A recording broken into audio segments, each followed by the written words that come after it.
Well,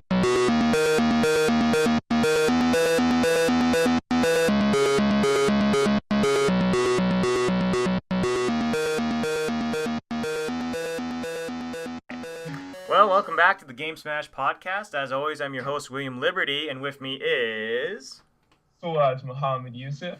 And today we got a pretty packed podcast. We've got Shadow of the Beast gameplay shown, Star Ocean 5 announced, MKX launches, biggest launch in the franchise, Nintendo reveals sales growth for consoles, Helldivers turning up the heat, and a buttload of Star Wars Battlefront news. So this will be the Battlefront podcast, pretty much. I've been waiting. Yeah. But before we get into that, let's talk about what we played this week. So, big surprise, more Bloodborne. Yeah, I'm getting farther in the game. I had to do a little more grinding. I'm very interested because I'm at a part of the game that's really interesting and cool. Because I've noticed a couple things. One, the beginning of the game is kind of linear. It's a little bit linear, but it's not like a bad linear. But then about maybe 5 hours into gameplay, after you've beat like the third boss, then the game just opens up like enormously. And one of my favorite moments so far was I was fighting a random enemy who had like a bag over his shoulder, right? Yeah. And I was just fighting him, and he kicked my ass, and he killed me. I was like, oh, god damn it, I'm going to have to go back and pick up my souls. And instead of spawning back into the zone that I started at, I went straight to a cutscene, and he dropped me off in a cell in a completely different area. Oh. And what they do is that they drop you in a zone that you are nowhere near the right level to stay in. So it's yeah, and it's insane because when you get into this area, it feels like survival horror because all the enemies are super strong and you're just running out of fear to try and get out of the way. That actually sounds funny. It was actually really awesome, and even though I was like, where the fuck am I? But anyway, and then other than that, I played a little more Helldivers, and I've just been getting ready for the Hearthstone expansion. I know the couple wings have already came out for Blackrock Mountain, but I feel like I'm just gonna wait until all of them are released before I buy them. Yeah, same here. Yeah, but anyway, what you been up to, Fawaz? Okay, so I've been playing Mortal Kombat 10 or X, Yeah. I actually wasn't planning on getting the game, at least not for a while, but everybody on my list has it, Right, so. So, good old-fashioned peer pressure. I went out and I bought the game. Fortunately, it was actually good that I bought it so early because I didn't pre-order the game, but because I'm guessing they still had a bunch of Goro codes left, they put codes in brand new copies of the game. So I got Goro without pre-ordering it, which is cool. Nice. It's picking up a fighting game is always tough. When I first started playing Guilty Gear, I hated it because there was just so much stuff to learn, and it's the same with MKX. Like unlike Guilty Gear, right out the gate, I knew who I was gonna play in Guilty Gear. I was gonna play Potemkin no matter what happened. Yeah. But in MKX, I have no idea. I have no idea who I'm going to pick. So I've got 24 characters, and each character has 3 different variations. Right. So like even when I find a character that I want to play, I'm not even sure what variation I'm going to use. So at the moment, it's very, very overwhelming. And unfortunately, there's no like trial mode. Like most fighting games have a mode where you go in and there's a bunch of combos for the character that you pick. It doesn't have that, unfortunately. There's a tutorial to walk you through all the basics and stuff like that, but there's nothing to go in and learn combos with a specific character, which is really disappointing considering how many characters are in the game. But it's a very good game though. So far, I just haven't been able to get into it because I don't have a character that I'm trying to learn yet. I've spent more time watching footage to try to find a character that I like than actually playing the game. Yeah. but so far on the surface anyway, there's a lot of stuff to do in the game, a lot of unlockables. I'm looking forward to really sinking my teeth into that game. Yeah. Yeah, definitely. I mean, like, it definitely looks great, and obviously, I like the roster, and I love all the Cage characters, so. Oh So, yeah, and one last thing, my PS3 stick. One of the reasons why I bought the game was because my PS3 stick is compatible with the game, so oh, okay. I don't have to buy a brand new fight stick. So there's that too. Okay, well, that's pretty good. 'Cause Yeah, yeah, save some money. yeah, exactly. Anyway, moving on from that, we got Shadow of the Beast gameplay shown, and Shadow of the Beast. It looks like a bit of a, I'm trying to think of how to describe it. You move Right. from one side of the screen to the other. You kind of fight Side scroll. aliens. There's a little bit of platformer kind of stuff with jumping on walls and climbing and stuff like that. And I mean, like, it's really early, so Yeah, it seems a little bit rough from what they've it seems shown. very rough. But I was kind of like, it was kind of interesting. I was looking at the character design. I was like, this looks like a hybrid between like an alien and a predator. That's true. Yeah. That's But yeah. but it looked kind of cool. But it's like right at the moment, it's like, okay, you're on Mars, you're an alien, and you're fighting other aliens. I hope that there's more in the actual game because Yeah, no, I'm with you. I'm with you. I've never understood why developers show pre-alpha footage of yeah. games because I'm watching the game and I'm like, this looks like shit. Like, Hmm. honestly speaking, this looks like shit. But then it's like it's like, oh, it's pre-alpha footage. I'm like, okay, why not just wait a little longer? I mean, you announced this game at Gamescom 2013, right? Right. So like it's been almost 2 years now. At this Hmm. point, we're in no rush anymore to see more gameplay. So, take your time, polish it up a little bit. Yeah. Yeah, I just the gameplay. Okay, I guess saying it looks like shit Yeah. is a little strong. It just didn't look very compelling. It looked very very very rough around the edges. So, Well, I'm still keeping my for me, it was just like there's nothing that really made it stand out. It's like, okay, wall jumping, all right, wall climbing, okay, some kind of cool combat stuff, sure, but there was nothing that really like made me go, oh, that's a very unique feature. Which yeah. is a shame because I'm like, okay, playing as an alien hunter, that would be kind of cool, but you gotta. I feel like I kind of agree with you. I think one of the reasons that they probably did release the footage like in an alpha state was because it's been 2 years since they've announced it, and they don't want people to forget. Like, if they wait too long, then people are gonna be like, "Shadow of what? Like what?" Like that's what I feel like might have been a contributing factor, but. Probably. But yeah, definitely. Best of luck to them. But at this point, I'm not exactly hooked. Yeah, Yeah, yeah, exactly. But we'll see, we'll see. I've been keeping my eye on it since it was announced. hmm, So we'll see. yeah. But moving on from that, Star Ocean 5 announced. So Star Ocean 5 is this older Japanese RPG strategy hybrid kind of game. And it's an old series. It's an old series to say the least, and it's kind of interesting to see that that this game is like it's pretty damn old and it's getting revamped now out of old times. Just so you know, though, there was actually a Star Ocean on the Xbox 360. Oh yeah, there was. I Yeah. can't remember what the subtitle was. I just called it Star Ocean 4. Yeah. Yeah, it came out on the Xbox 360. There was some space battles, shenanigans in it, and Mm. all that good stuff. I never got to play it. Like I'm not a big JRPG guy, not because I don't like them. I actually Hmm. like the few JRPGs I've gotten into, I actually quite liked. It's Yeah. that JRPGs take so long to get into. They're like fighting games, like Hmm. I have to invest like 3 or 4 or 5 hours before I start enjoying the game. Yeah. Yeah. Yeah. And it's tough. It's tough to do that with it makes it difficult to buy a lot of JRPGs. But yeah, with that said, I'm definitely gonna keep an eye on this because I'm trying to try new things. I mean, Hmm. if it wasn't for the fact that the reviews for Persona 4 were so good, I would have never bought it. Yeah. So I'm gonna keep my eye on this, see if it's the combat isn't turn based. It's real time, Yeah. so that might be interesting. I'm definitely gonna keep an eye on it. What are your thoughts, though? Well, I'm interested in it for sure.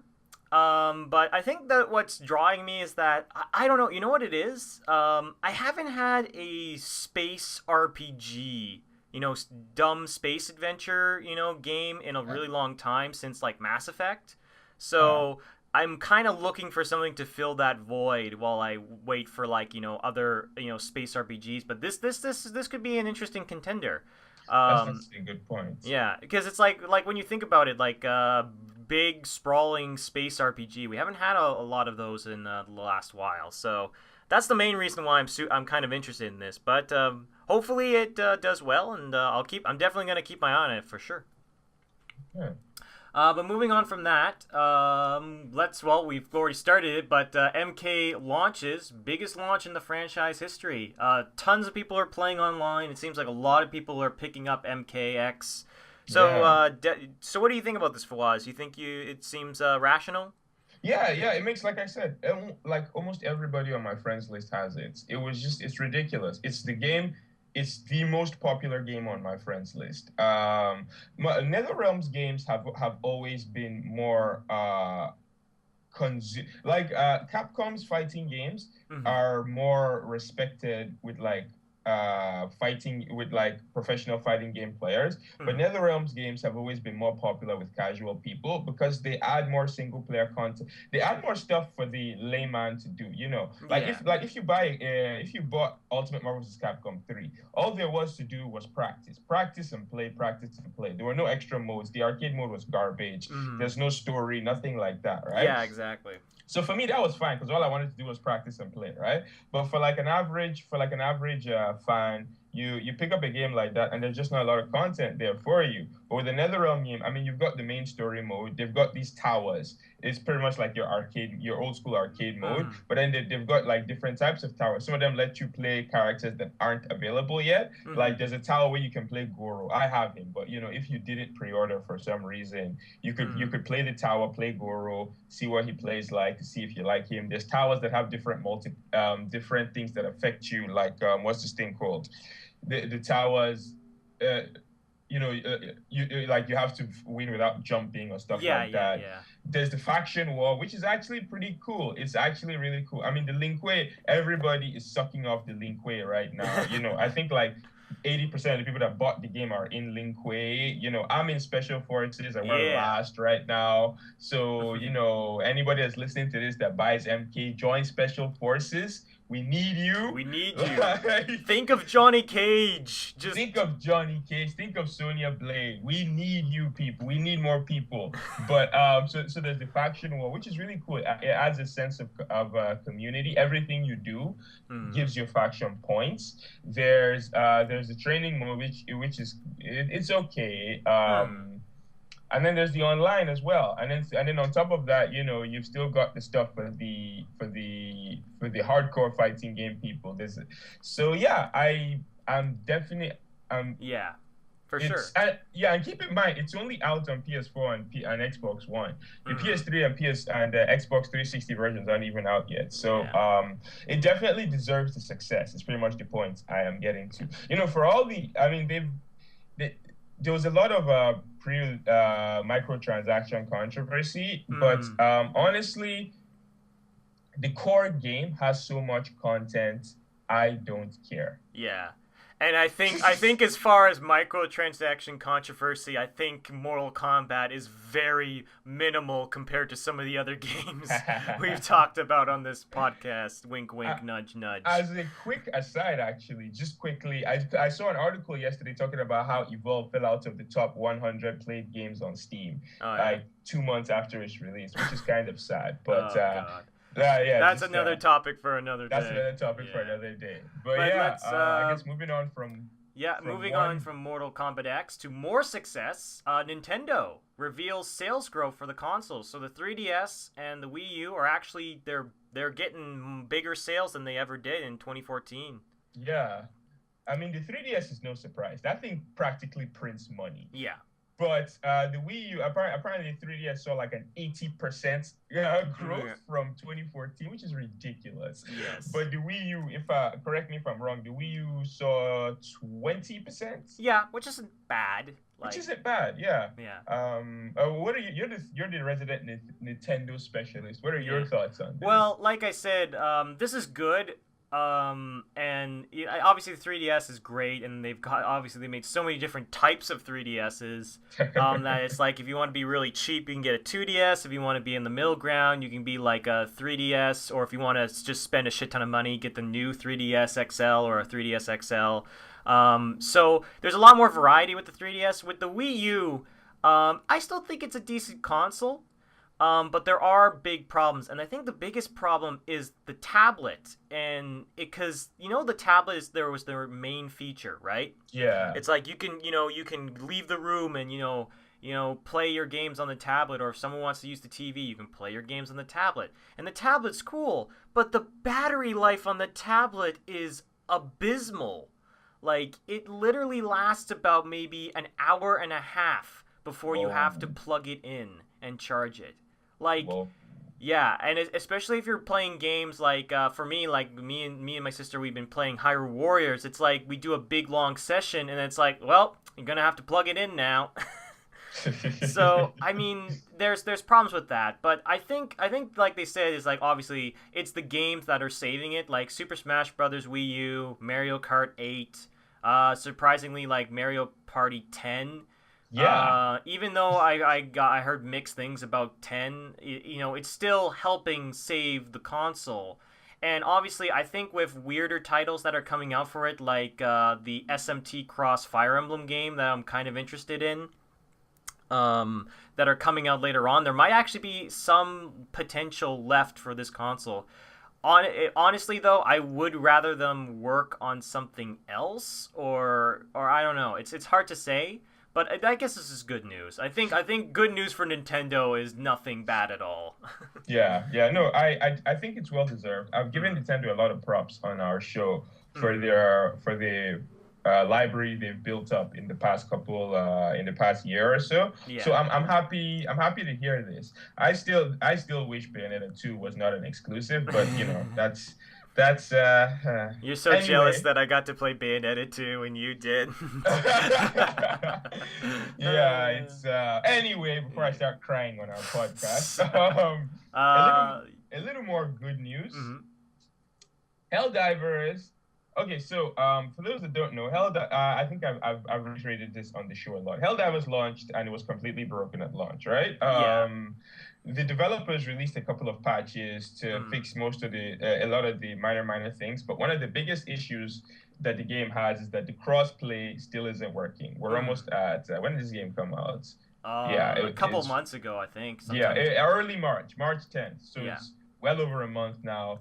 Crossplay still isn't working. So they've been working on a patch 1.4, and Mm, that patch was supposed to contain a fix that would, fix crossplay. So the patch was also going to is gonna have some free DLC because the game has also gotten stale. mm, There's just not a whole lot to do anymore in the game. I haven't played the game in weeks. mm. So they released a trailer for the update. It's gonna be completely free. The trailer had a new level, new planet type. It was like a lava type planet. Mm. It was a very short trailer, like 49 seconds. It showed new enemy types, Yeah. new weapons, new stratagems, new objective types. So it's very interesting to see. They Mm. also said that the patch is going to have it's going to balance some stratagems because some of the stratagems are just awful and some of them are just too good. The Yeah. mech for one is really really really good. Oh yeah. So they're probably gonna balance that a little bit. And the light machine gun is awful, so they're probably gonna improve that. Yeah. They said there's also some more stuff that they're gonna be doing. Hopefully they add something for players who have because I'm at level 21. Once I hit level 25, there's nothing left for me to do in the game anymore. Yeah. Um. I'm not getting experience I've unlocked every single stratagem there is in the game. They're Mm, gonna introduce new stratagems, but like it's not gonna take me very long to unlock all of those either. yeah. So hopefully this patch adds some longevity. I'm not sure what, Yep. but add something that extends the longevity of the game because I really enjoy the game. I enjoy the core gameplay, and I'm Mm-hmm. gonna be playing the shit out of this when it first releases. But then, Mm-hmm. how long is this going to last me for? Is Yeah. what has me skeptical. Well, I when I bought the game, I kind of knew that there's going to be a point where it's like, all right, I'm probably not going to play this for a while. It's going to be. It felt for me, it felt like one of those games you pick up and play for a while, you take a break from, and then you play again. It's really a lot of fun if everyone's playing in the same room. Because I had a situation where I had three of my friends over and we all played it at the same time, and it was just an absolute blast because Yeah. none of us knew what the hell we were doing. So that I feel is probably one of the best aspects of the game. And I feel like I feel like this is the best way to keep it interesting is like free DLC, add some new maps, add some balancing issues, stratagems. New stratagems are always cool. Just give Yeah. us some reason to come back. Because for me, I know this is not an example, but I played a lot of the Mass Effect 3 multiplayer, like the Horde mode, and the main Yeah. reason why I did that was because every couple of months they would release new characters and new weapons and stuff like that, so it gave me a reason to come back. Okay. So I feel like this is a good strategy to keep players interested. But yeah, just hoping that these new stratagems are cool and the lava maps are fun. Yeah. But moving on for more space news, this is where you've been waiting for this the entire time. Star Wars Battlefront trailer released and a whole bunch of news. All right, but first off, let's talk about the trailer. And I'm gonna be perfectly honest with the trailer. Eh, Okay, so it wasn't just me. okay, yeah, it wasn't just you. And I think the reason why was they were selling this as a gameplay trailer, and what it Yeah. was a gameplay engine trailer. So Yeah. we haven't actually seen what the game feels like or even looks like. We haven't seen the HUD. Like that was the biggest disappointment in the trailer for me was it's like, oh, I just want to see the HUD. I want to see what it actually looks like. I know that yes, this will probably be what it graphically looks like, but I want to see my goddamn stormtrooper rolling. That's what I want. But but I didn't really get that, and I thought it was still a fairly decently executed trailer. You know, you got the classic John Williams music, and you know, you've got good old Darth Vader and rebels fighting on Endor. And they did kind of hint at a couple different things, like that shield power up thing that the rebel throws on the ground and Yeah. stuff like that. That was pretty cool. But yeah, I mean, like, so what are your thoughts on the trailer, just as a trailer so far? Yeah. I was very disappointed because I don't I I just want to see the game being played at this point. Mm-hmm. The game is launching Christmas, November actually, not Yeah, even November. Christmas. The game is launching in November. At this point, I just want to see how this game is going to play. They hyped this thing up at E3. So I've been waiting for this since E3 2014. And then I sit down and it's just a trailer made using in-game assets. Sure, the game looks amazing. I don't care anymore. Mm-hmm. Like I'm so past the point that I'm so past the point of being impressed by graphics. I just want to see gameplay. Plus, I mean, we've seen the bullshit happen all the time. The what's that stupid game called? The Ubisoft game. Shit, I Cell forget. phone cell phone game. Watch Dogs. Watch Watch Dogs, Dogs yeah, looks really amazing in the first gameplay footage that they showed, and then the game launched and it looked nothing like that. We've seen yeah. that happen so many times. I don't care about graphics anymore. I just wanted to see how this game was going to play. I wanted to see, and they didn't show me any of that. So I watched the trailer once and I didn't watch it again. I went to go watch the actual movie trailer because that was significantly better. So Yeah. yeah.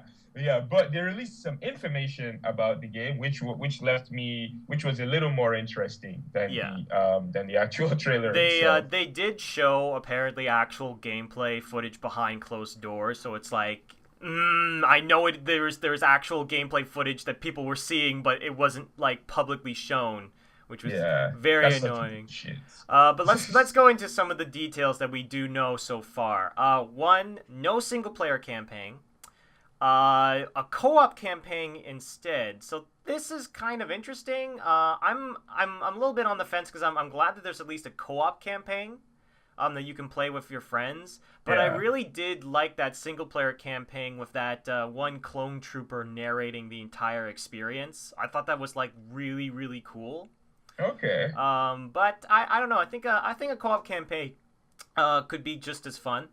Yeah. Because just bear in mind, it's like this is the thing. Like, if there is literally no single player, then what do you do if you don't have a good internet connection or your fucking internet connection's out? Then it's like can't play Battlefront. Like I hope that there's at least like maybe like a bot thing that you can fight. But what are your thoughts on this? The co-op campaign, you can play it offline too. Oh, okay, then Yeah, that seems... but no, I actually like this. First of all, dice are horrible when it comes to single player campaigns. Like the Battlefield game single player campaigns have always felt like chores. I'm just sitting through some corny ass story to just get a grip of the control so I can play multiplayer. So honestly, I was happy when they said no single player campaign because I'm like, dice, you haven't made a good single player campaign ever. So but then I also really like the idea of a co-op campaign because we're like it's gonna be like I don't know if you remember Modern Warfare 2, the Spec Ops missions. Yes.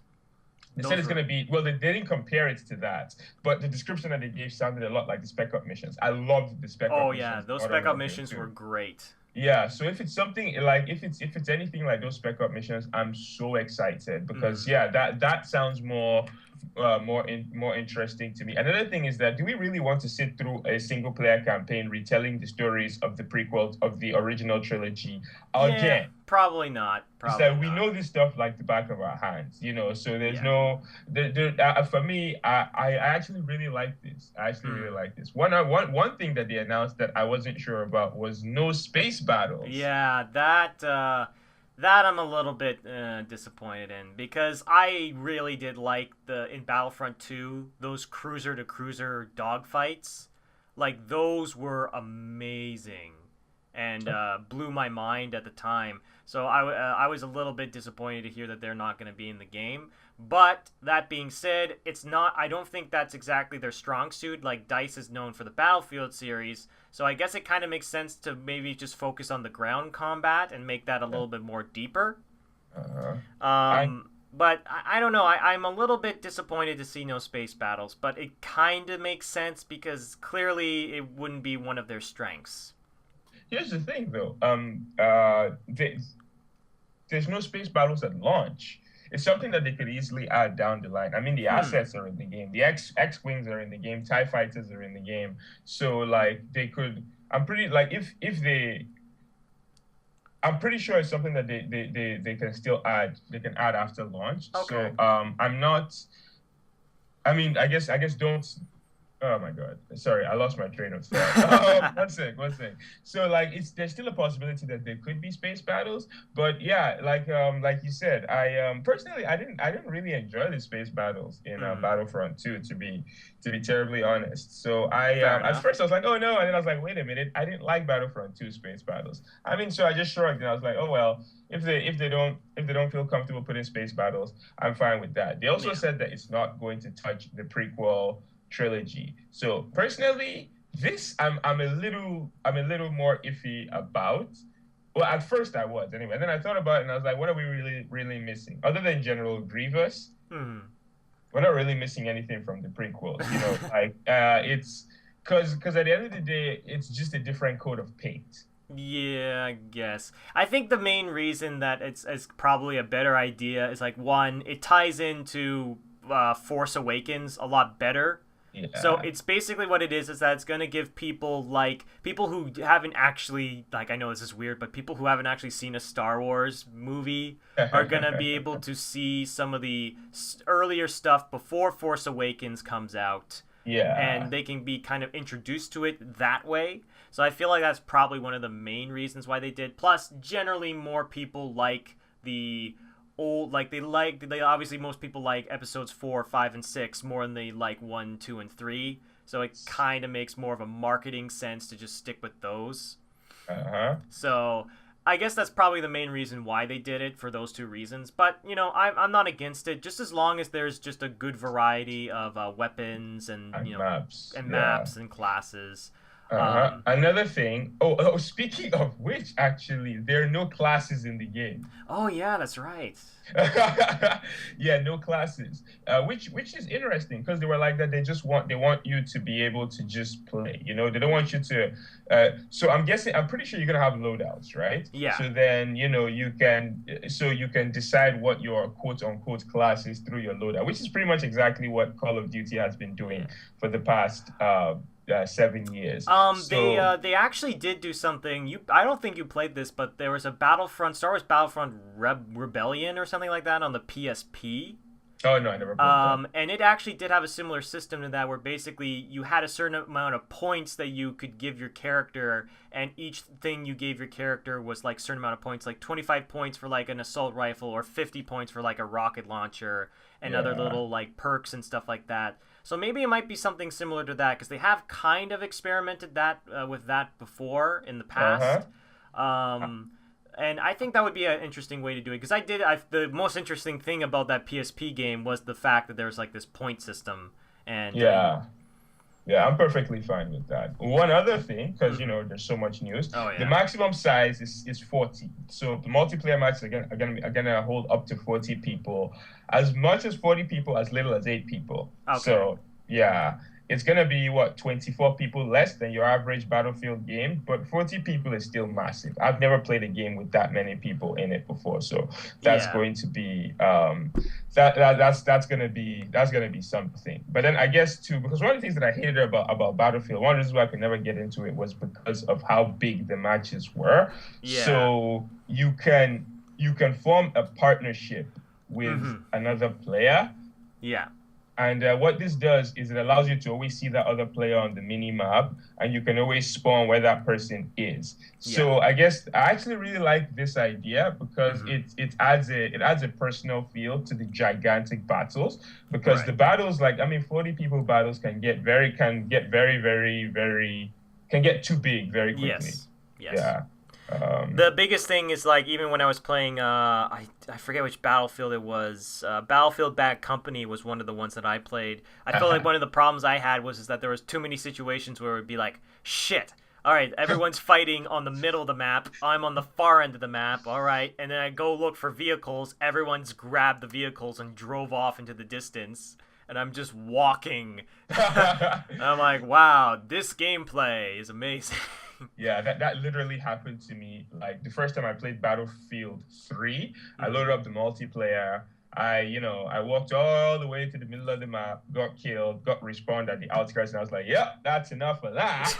Took the game right out and called it a day.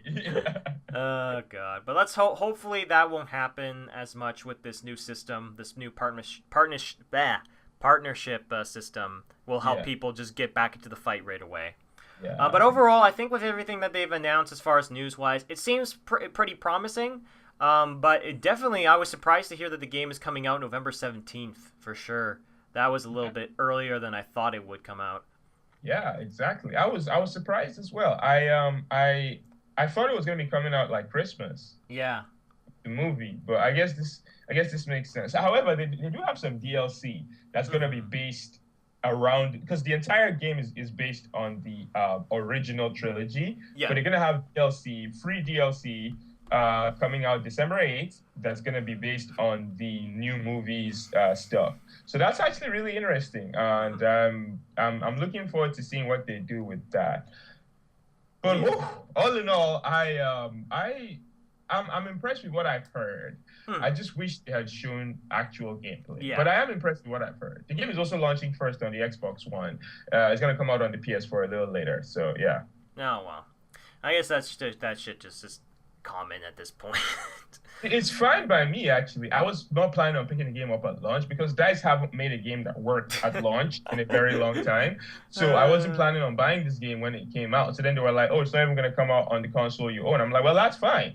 That actually works very well for me. Yeah. So, I could wait, see how broken or not broken the game is, and then I'll go out and buy it if it isn't. So there you go. Test the waters, I guess. Exactly. But anyway, with that, I think we're gonna have to wrap it up. So don't forget to like, subscribe, and comment. And if you comment in the comment section, we'll answer your question in the next podcast. And as always, this was William Liberty and Fawaz Muhammad Yusuf. And we'll see you guys next time. Take care.